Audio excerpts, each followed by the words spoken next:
We ask a lot of questions. What should I do? When will it happen? How is this going to work? But there's one question we often skip, and it's the most important one. Why? Because when you don't know your why, every delay feels like rejection. Every obstacle feels personal. And every single storm feels unbearable. Jesus stood in the Garden of Gethsemane. He knew what was coming. He knew how it would end.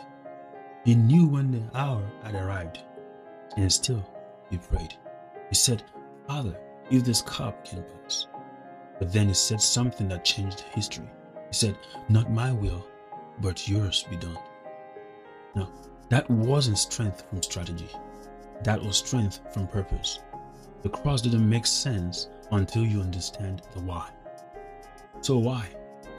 Love, redemption, salvation. Without why, the cross is tragedy.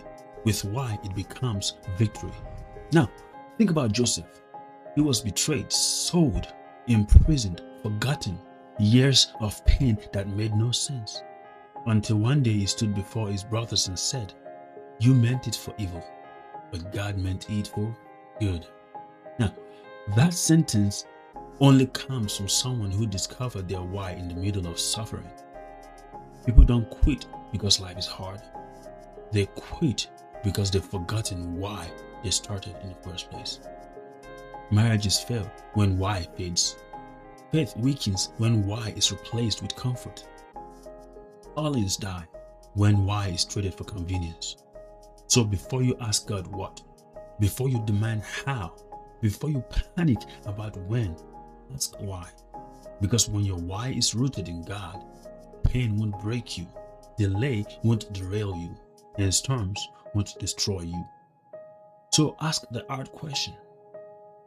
Before you quit, before you compromise, before you walk away and call it peace, ask why.